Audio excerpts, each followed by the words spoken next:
I'm here today calling on Andrew Cuomo, our Attorney General, the guy who wants to be governor, to return the money he's taken as part of this Brooklyn buy-in. And why I say as part as, we know who the players are. We know who these guys are who fixed these bids, who paid off the elected officials so they could get this bid. Those same people have been giving money to Andrew Cuomo, and he took it, and he has it, and he's using it to run for governor. I'm here calling on Andrew Cuomo, the guy who was the Attorney General, the top cop, who said he was coming to Albany to root out corruption. We've now discovered some of the worst corruption that's ever happened has happened under his watch with the Democrat leaders who are his friends. The same folks who've been out there promoting him as our next governor have been part and parcel to one of the worst scandals that we've seen in New York State history. I'm talking about the aqueduct deal. Now, I don't know what they call it in Albany, but it's criminal activity in Western New York and upstate New York if you fix bids, if you disclose confidential information, and if you take money in return for violating the law. Now, I'll let the local folks here in Albany try and figure out what that means.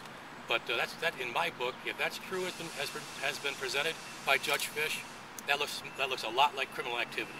So in addition, I'm calling on our Attorney General, whose job it is to prevent corruption, to root out corruption, that he said that his main goal 4 years ago was to root out corruption.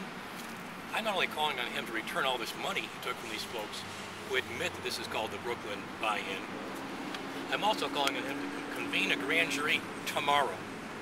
Convene a grand jury. The work's already been done. Judge Fish has already done the work. He has all the information he needs. Parade these folks in front of a grand jury, I'd say of their peers, I'm going to say of taxpayers of New York State. Present this case.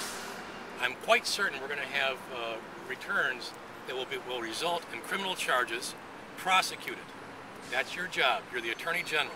Now, I know he has a troubling history here of only selectively prosecuting people. And I have a list of the folks that he didn't prosecute. The names are all familiar to. Lopez, Estrada, Ratner, Rangel. In fact, with Rangel, he put his arms around him and said that he was the example of good public service and complimented him on 40 years of public service. I'm calling on the Attorney General to do the job he should have done with those guys on this, what I believe is one of the worst examples of corruption in the state government. And we all know who the players are.